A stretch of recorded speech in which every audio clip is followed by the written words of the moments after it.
dug in by fire or something like that. We found a lot of sheep around the jars too.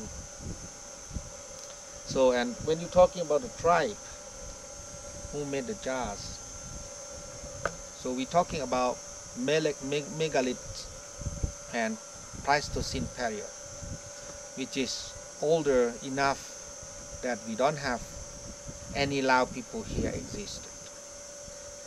It's probably older that the world divided into be Indochine or Vietnamese or Thailand or Cambodia or something like that.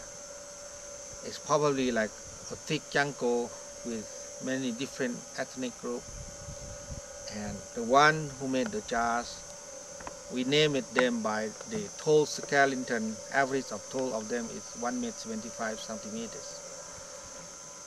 We call them Austronesian group, which is very generally named, and they're the one who moved from Southeast India down to Sulawesi and brought all of these megaliths around.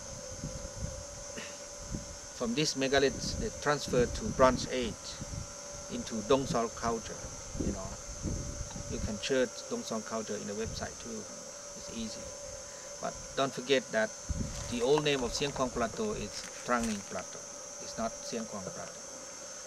From 1900 down to 1800 or 1700, it used to call Tran Ninh Plateau. Okay.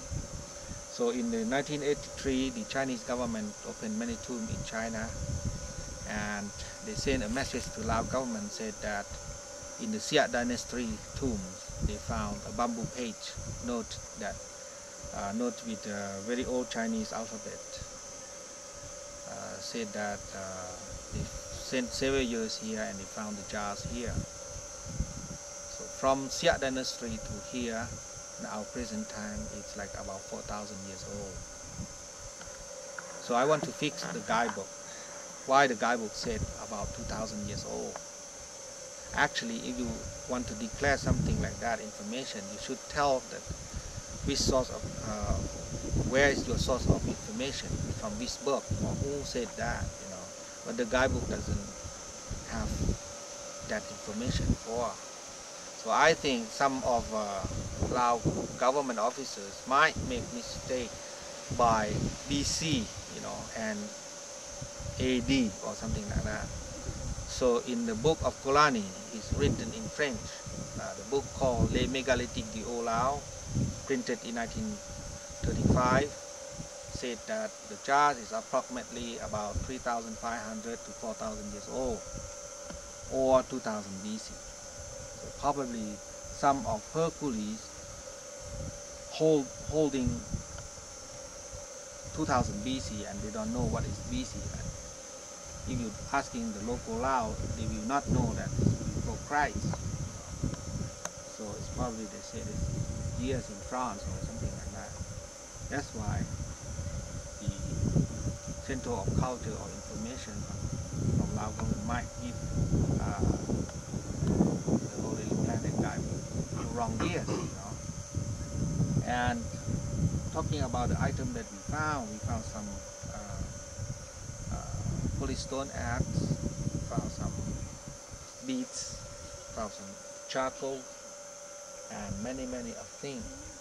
And it's linked back like potteries exactly that we decarbon-dated, 14 decarbon-dated, and it's linked back like at least like 4,000 to 8,000 years old. How big is the biggest jar ever found? The present time, it's like the diameter of them, it's about 3.50 meters and tall about 2.80 meters. I mean, talking about above the ground, above the soil. We don't know how many meters is buried, okay?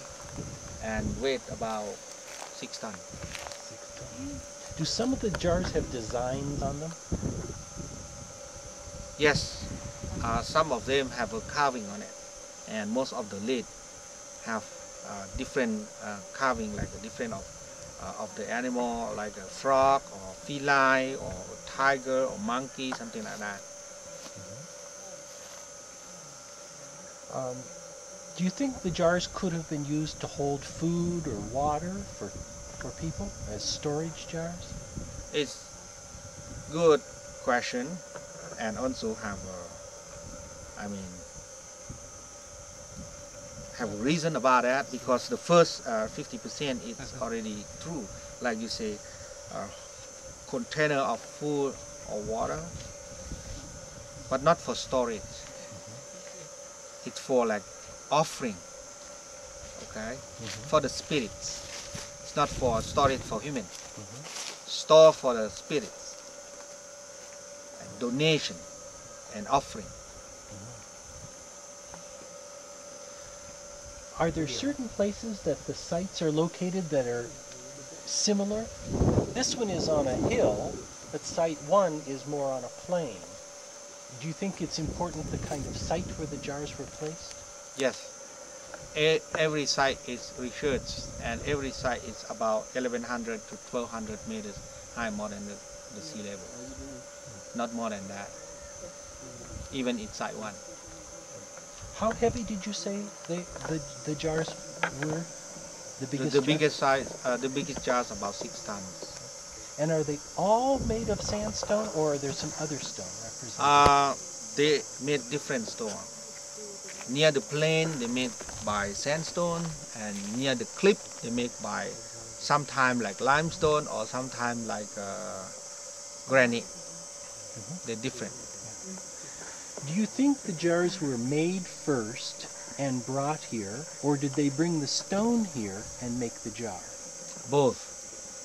First they tried to make some thick jars and roll down here.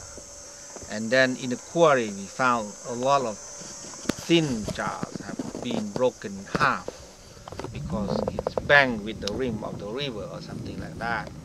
And then they learned how to cut only a marking between the opening or the bottom, and then they mark down about only 10 centimeters. And then all of solid rock will roll down from the hill and let it run until the valley, and then maybe drag up to the hill where we are here with the elephants, and then carving here. So which animals would help to move? Did you say elephants? Elephants, because Laos it's like used to have million elephants before the war. Yes. So elephants, not ox or steer? No. It's too heavy for those guys. How long do you think it would take to make one jar with the old tools that they had? We calculating by the tools that we found, and by the different period, and by the different of the carbon dated bones skeleton that we found, we approximately resume that the jars it made about 9 generations. 9 different generations. Wow. How long have you been studying the jars? Well, I'm first man who write a proposal to open the jars since '89. I'm first man who did mine in this area and write a proposal to gain money to open the jars for tourism. So from '89 to here, it's quite a long time. Do you see other archaeologists come from other countries to study the jars? I saw first is